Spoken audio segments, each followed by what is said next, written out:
Welcome to part 9 of Project Pack 3. My name is Rick. Hi, I'm Maria, and we're going to go back in and add some color to these beautiful ribbons that we've been working on. I got handed a blue pen, like a turquoisey blue, and a red. So everybody in the Zentangle world got two colors, not necessarily the same ones. So I'm going back in after I put that blue down, and I'm going to add a lot of water to the opposite side. I like to drench the white part there, and then I'm going to finesse the color into it. There we go. Kind of push over into the water. So all of these different techniques we're showing you, it's just different ways of applying the color, different ideas. I love watching the difference between the way Molly added the water and the way you do.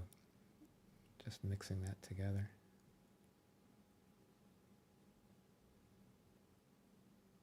Again, using the point of the brush to the edge. So on this beaded piece, I'm adding like the crescent of red opposite that crescent of black that we put down. So we're getting some, it's a real popping out here with all of those things happening. It looks nice.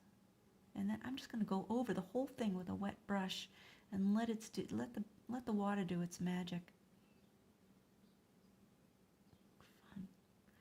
On this, what is that tangle called, Rick? We didn't do it on film, but I had done it afterwards. It's like a version of Aeronaut. No, that's Rush, Hurry. Is that Hurry? Yeah. Okay. A version of. Version of, we'll go with that. I had to throw something straight line in because I do everything so curvy, and I just wanted to prove that I could actually do something that was semi-straight. Had straight lines. Yeah. On Rick's paradox here, I added just a little bit of red in the base of the shell or leaf-like structure. It didn't need much because there was so much going on this particular tangle that I didn't want to make it too dark. I just wanted to add a little bit of color, introduce it. So now I'm going in with a big wet brush and going right through the middle, not even to the edges.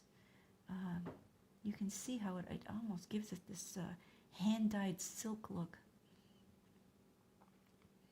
And on this bracelet thing, it's really pretty. I'm just going to add the turquoise on one side and a little red on the opposite side. Do something a little different.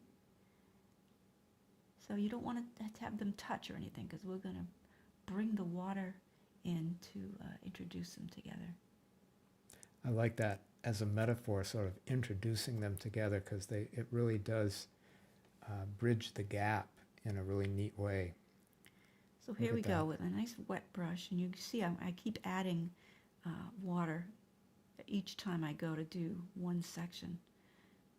Well, also it probably gives you clean water to start for the mix too. Yeah.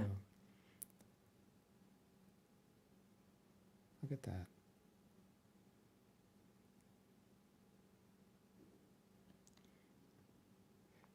Very neat.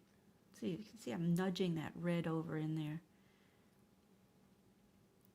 And here we just did this simple thing of throwing some color into the corners. I like that technique because it makes the middle pop out. And again, you can see I'm not being too precise about getting every single corner because you can take care of a little of that with the brush. And I like the idea that some of it has more color than the other, which is in real life. That's how the light hits it. Oh, fun. So, like Molly said, let's let this dry for a whole day, or overnight at least, before introducing the graphite and the white chalk. Now that I've let it dry, I've added some graphite here. On this particular one, I'm going just to one side on the Noom.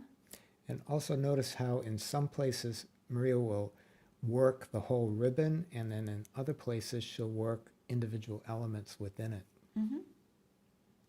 All different styles and different opportunities and options. Yeah, I always rub off my white chalk. Just that little accent, because this, it really pops it out now, because that had gotten, there's a lot going on there, and now it brightens it up. So again, with the white, I'm going to just add a little bit on these crossbars, the top crossbars, and that makes them just pop right out at you. Yeah. You know, a little more 3D. That's kind of pretty, huh? Really nice. And on this beading here, we're just going to shade one part of it just to give it some dimension, and where it goes underneath the other ribbon. You can always go back and revisit that and just, Yeah, don't be afraid to go back and do things again when it doesn't seem like it's enough for you. here we go. The Magic Generals. There we go. Give it some real jewel-like effect on the beads. But you can see I didn't do it where I shaded yet. And on the paradox, a little bit of shade on the edge. And then a little bit of white on the opposite side. Just a little. You don't want to cover any of those lines because it's really integral to the understanding of the pattern in this case. Yeah, see, sometimes just that almost looks like a grosgrain ribbon. Off Yeah, center there. yeah, like like that. a grosgrain. I love that. Oh, and doesn't that just pop right Yeah. off the page? How cool. Very nice.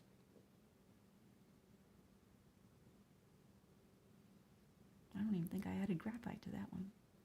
So on with my chop, which is a little bit different every time I do it. And hope you guys have had as much fun as I have, and Rick. Yeah, there's going to be a lot of things on the Zentangle Mosaic app.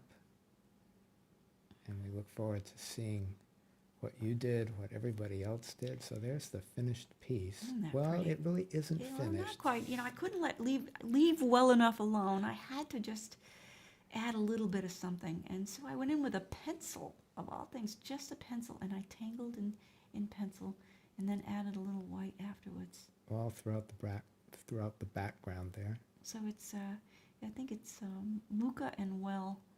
So you can leave these together, you can separate them out, you can make a puzzle, you can Do all have kinds of fun. whatever you want to do. But most important, we look forward to seeing what you did, and we're so grateful that you tangled along with us. So until next time, See you later. bye now. Bye.